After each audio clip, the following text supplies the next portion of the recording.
Welcome to Money Making Conversation. I am your host, Rashawn McDonald. I say this every episode and every week. It's time to stop reading other people's success stories and start writing your own. People talk about gifts and passion. If you have a gift, lead with your gift. And don't let your age, friends, family, or coworkers stop you from planning or living your dreams. I interview celebrities, CEOs, entrepreneurs, and people I like to call industry decision makers. My next guest is Skyh Alvester Black, the multifaceted dancer, singer, and actor who not long ago was performing alongside heavy hitters like Beyonce, Rihanna, Mariah Carey before hanging up his dancing shoes for acting classes. And guess what, in the interview, when I'm telling you how he got into acting, who had to make him get into acting, is celebrating his latest gig. These days, Skyh started a new BET series, All the Queen's Men. I'm going to tell you one more time. All the Queen's Men. One of my favorite series right now on TV right now. Okay, y'all know I don't just say that. He also played in a fan favorite Jacoby on the BET series Tyler Perry's Sisters. Skyh will also be starring in an upcoming legal drama Lace as he pursues his acting career. He was homeless 3 times, and sometimes this is what this episode is about. You know, we talk about faith, we talk about your dream and achieving it. But sometimes it comes with setback. And some backs can be turnbacks. Well, he did not turn back. And he's on the show to talk about his career. And most importantly, all the Queen's men. Please welcome my man, Skyh Alvester Black. How you doing, sir? I'm doing great. How are you? You know, so I'll tell you something, man. I'm gonna have fun. I have fun with all my interviews, but the fact that I've been looking at your face, man, for like 10 consecutive episodes. That's how riveting. That's how I laughed. I'm gonna just tell you about the series. It was dramatic. It was the ladies were empowered. I'm talking about the female characters were empowering, and it just led me to believe that there's something. A different writing style. Kim Fields, was she the primary director, or she directed a prominent amount of episodes? Kim Fields, the actress Kim Fields. She directed 4 episodes. Deuce also directed 2 episodes, and Matt Barnes directed 2 episodes. So we had a great plethora of different visions that all came together to make this like cohesive, beautiful masterpiece. Absolutely. You hear nothing negative about this. I'm gonna tell you something. I laughed. I thought Eva, who's the star of this show, she is Madam. She is Madam. I remember I was growing up. It was a movie I saw called Truck Turner. It was an old starring Isaac Hayes, and it was a character kind of like Madam. It was played by Lieutenant Uhura from Star Trek. She was the lead character. I mean, she didn't take no gruff, man. I mean, she talked smack and she cussed you out, and it was like it's so different from her character. But it was like the first time I ever saw a character where a woman was like, had her place and showed strength. And let's talk about the Madam character, because she's introduced very early on into the series because you meet her up front. Talk about that relationship and also your character from a standpoint of developing and being able to carry it through this arc. Okay? So that it was, first and foremost, I always say to Eva that we have such a great chemistry on camera.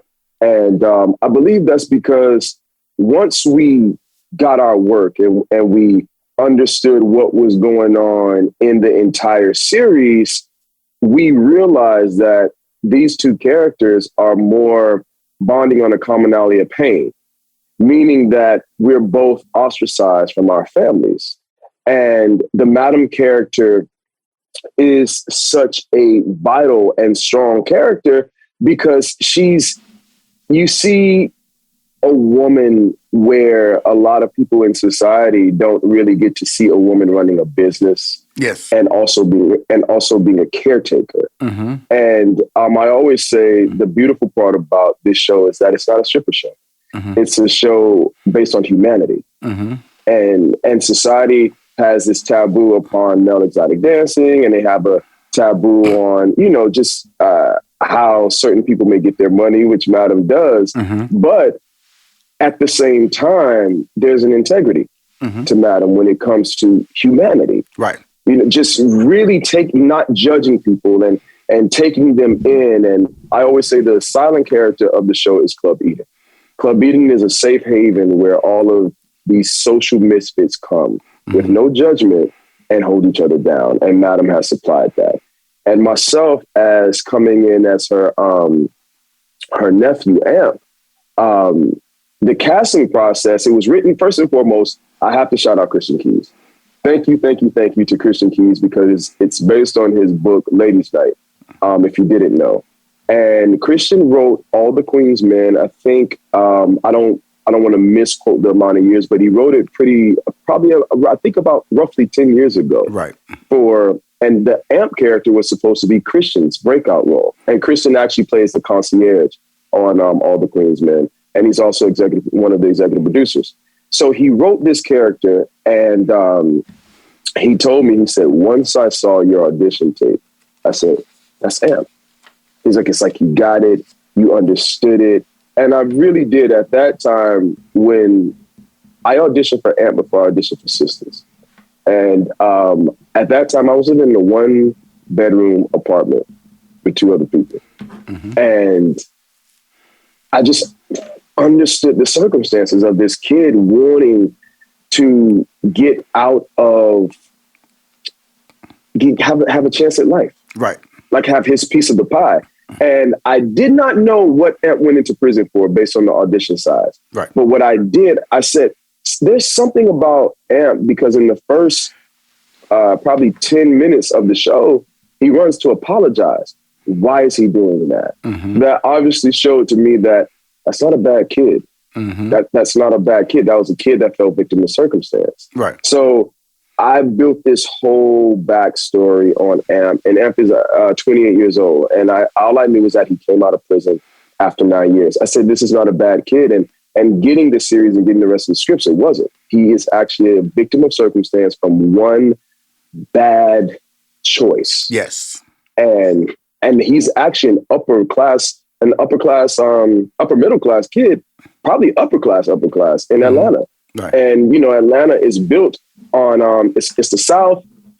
It's built on Black excellence and a certain level of upper level moral decorum in certain circles. Right. And that is where Amp comes from. And Amp became a victim of his father's ambition.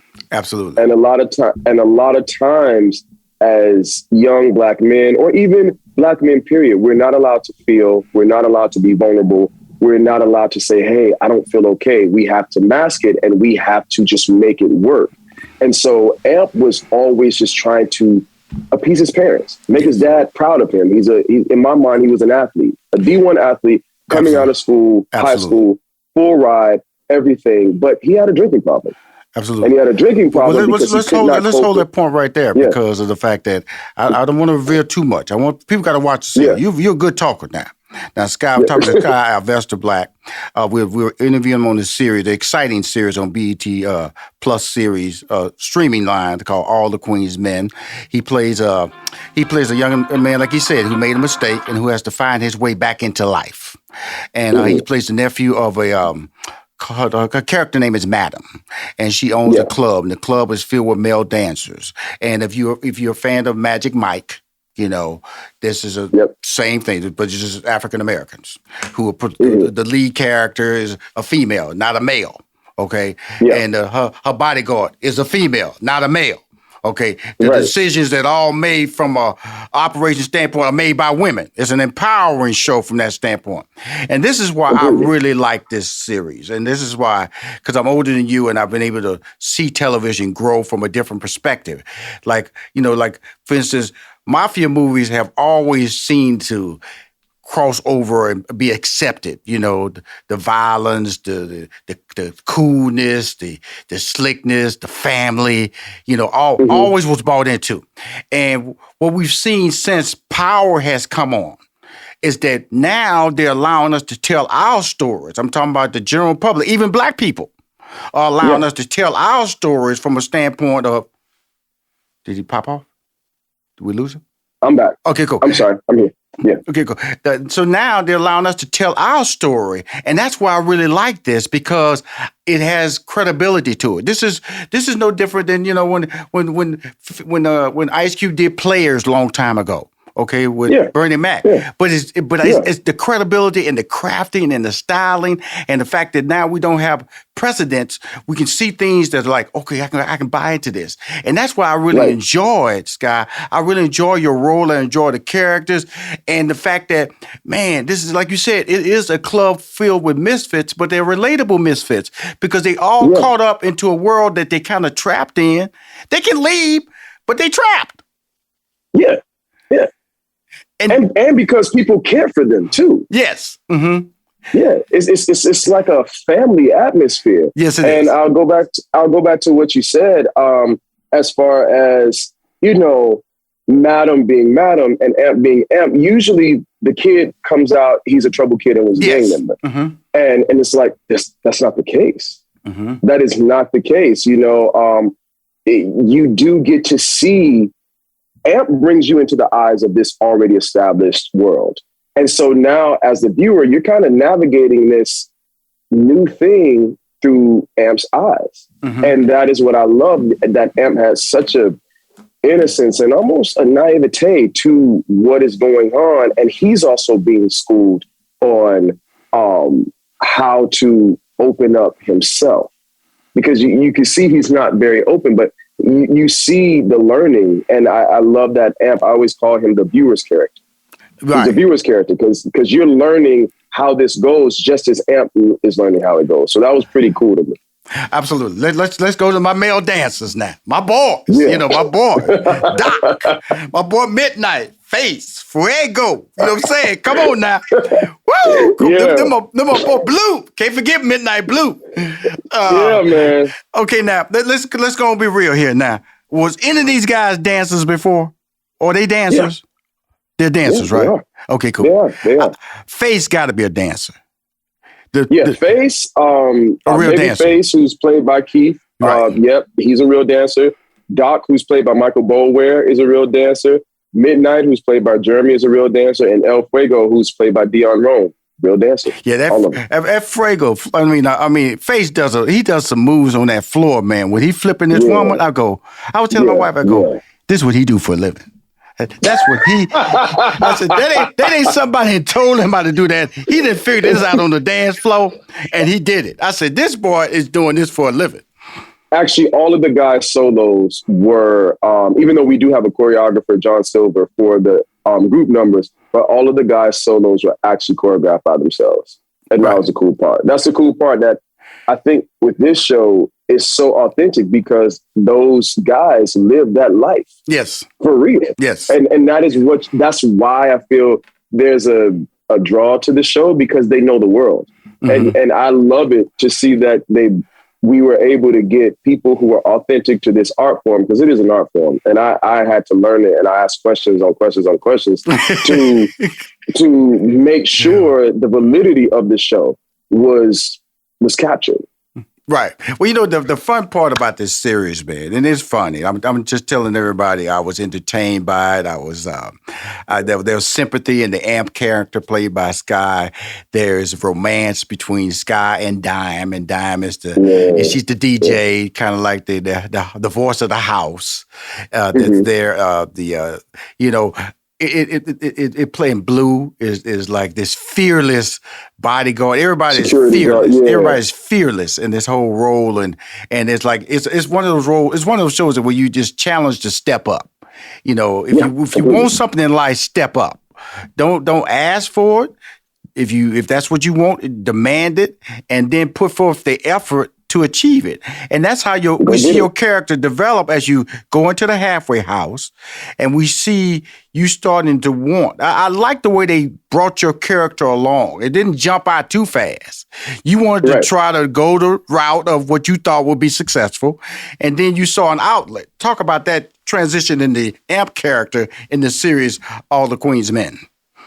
Well, yeah, like you said, I really, really love that. And I love Amp's character arc, because, he is coming out of, I'm sorry, everybody wants to call you right. I know. We're on multiple cameras, so don't worry. We'll edit and it'll be clean. It really will be clean. Okay, cool. I do love Amp's character arc, because you have to realize Amp is coming out of prison after 9 years. Right. So All the Queen's Men takes place current day. So that was 2012. So now when he's coming out, obviously he's been in prison, milling over what happened to him and how he wants to just come out and do better and be better. Mm-hmm. But now you see him coming out, and like you said, he's like, how can I take the road of the straight and narrow? How can I just be better? How can I steer away from trouble as much as possible? And then he starts to see that in wanting a better life for himself and also being ostracized by his family, he doesn't have mom and dad anymore. Wait, now maybe I'll start this new life. Mm-hmm. Because, hey, 60 days later, I have to go and get it. I'm going to be out of the halfway house, and I have to make decisions on how do I become a man that's self-sufficient. And one of my favorite lines in the whole show, and if you haven't seen it, you'll see it. If you have seen it, it's where Amp Amp says, he's talking to Dime, and he says, but do you think this is really me? Mm-hmm. Mm-hmm. And that one line shows you who Amp is. Mm-hmm. He really, really, really is a go-getter, and he's going to make it happen, but he still has this underlying just morality thing, like, I'm going to do it, but I'm going to do it by any means necessary, going to sacrifice, but I want to do it right. Right. But she also comes back and asks you, this is what you really want. Okay? Yeah, she does. She challenges you because she said, once you get in, you're not going to want to go back. And it's a lot of work. She reminds you that there is still work. It looks good. It's work to entertain. It's work to develop this clientele. That's the beauty of this whole conversation, is that no matter what you do in life, that's why I was able to take portions of the story and apply it. If you want to be a banker, if you want to be an engineer, you want to go to college. If that's what you want to do, you pointed your life in that direction, work is tied to it. And that's the same thing with your career. Despite setbacks, being homeless 3 times, being in a place with living with 2 people in a 1-bedroom, which was similar to the halfway house. So you had no problem with somebody sleeping in the room with you because that was a familiar consciousness. That's why I felt comfortable with your character. Now that it's out, it premiered September 9th. How has the public reacted to your character and to the show? Man, I will be honest with you and say that we had a brief chance to speak before we went live, and the reactions have been so overwhelmingly positive. Right. It's so gratifying. I literally walk around, and I've been in Atlanta for the past week, and people say, "Oh, that's Amp," and some people get offended by that. I don't. I don't at all, because last year I was parking cars. Right. Mm-hmm. I was valet parking cars from 7 p.m. at night to 3:30 in the morning so I could audition in the daytime to be able to be blessed enough to get a role that actually has impacted people. Mm-hmm. Like, I've gotten countless DMs say, hey, your story and your struggle has inspired me. Your character inspires me. Because going back to what you said, anything you want, you can do it. Yes. But it requires a level of work and sacrifice. Mm-hmm. And you have to be okay with working hard and sacrifice. That's really important to understand that. Let's talk about the shift to this career here. You dancing. You're a good-looking guy. You're in shape. And now you're on the TV show where you really gotta be in shape because them guys are cut for real. Yeah, man. They cut for real. Because you're a good-looking guy, Skyh. But when you walked in the room and went, okay, I got to do a little bit more work with these guys around me because they no joke, right, Skyh? Plans, I got trainers. I'm gonna hit the gym after this interview. Hey man, I said these. That's why I enjoy it, man. I'll be wrong if I don't bring up trouble. If I don't bring up the trouble character, we have not done this interview correctly. I apologize. She's incredible. She's one of the sweetest people you ever want to meet. She's incredible. Yeah. And Trouble is a character that comes into the show. She's a female that you don't want to miss. Again, the show is diverse. It allows you to share different lifestyles, accept different lifestyles, laugh at different lifestyles, be brought into the emotional mistakes that we make. Not only the lead character, Madam, but also the relationship that Blue has, and also the relationship, the decisions not only that the main characters make on the show, but the co-starring characters make on the show. Yeah. That's what I really like about the show. I really like the fact that for me on a Sunday afternoon, I'm just telling you for real now. I'm not a guy that likes to just just sit down and watch show after show after show. I was brought in. If it would have been 11, 12, 13, 14, I probably would have watched them. But 10 was it. 10 is an incredible number. So I gotta ask you now. Okay, where's 10 through 20? Okay, 11 through 20. What's going on with that now? Don't do me wrong now and say something crazy. Well, I guess that is up to the people. Okay. And if y'all keep streaming it, keep watching it, y'all will pray to God from y'all wants to God's ears and my mouth to God's ears. Get 10 through 20, season 2, 3, 4, 5, 6, 7. Like, anything is possible, but I do know that it's getting an overwhelmingly positive response.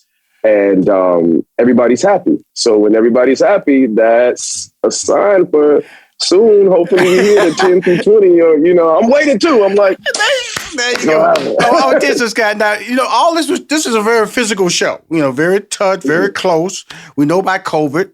We know about the standards that Tyler Perry himself implemented at the studio that he does. How was this taped and how was the testing process to make everybody in the cast feel comfortable? So that, it's crazy. I'd never filmed a show outside of COVID.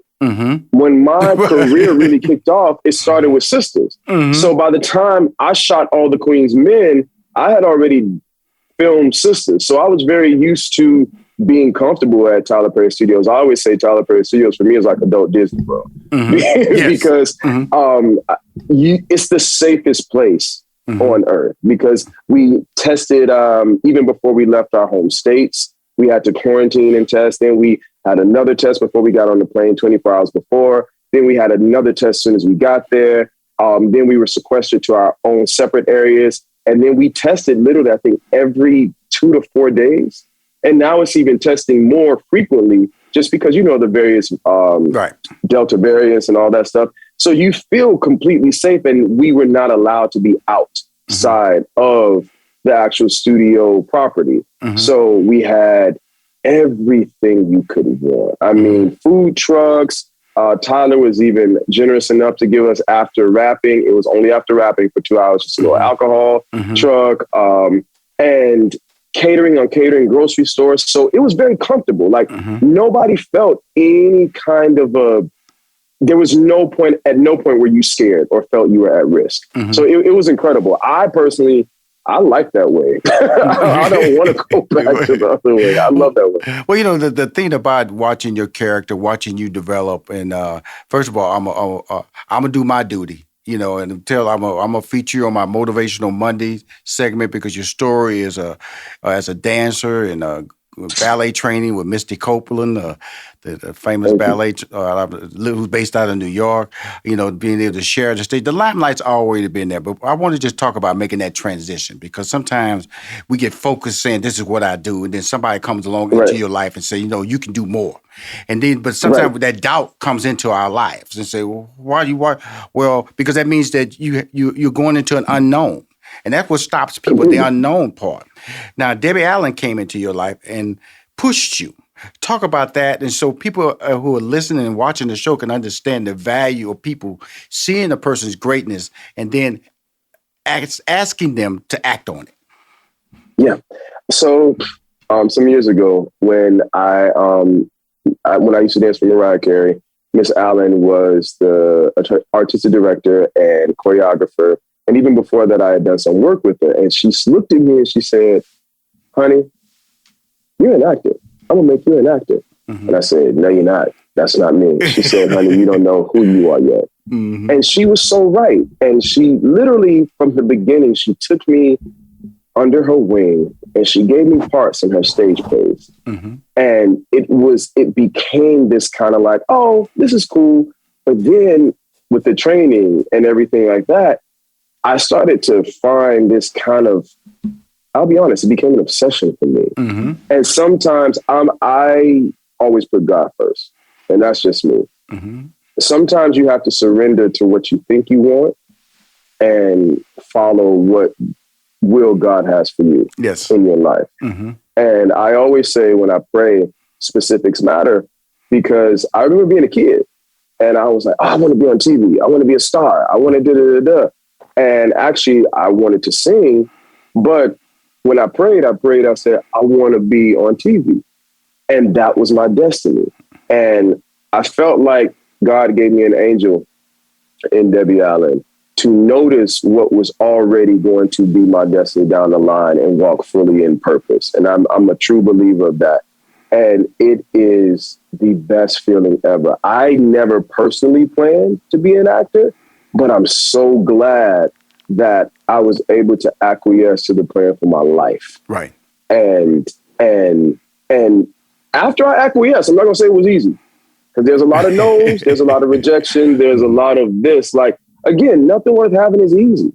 Nobody makes it overnight. I was watching an interview with Denzel, and he said it took me 18 years to be an overnight success. Yes. And it took me about 20. Mm-hmm. So,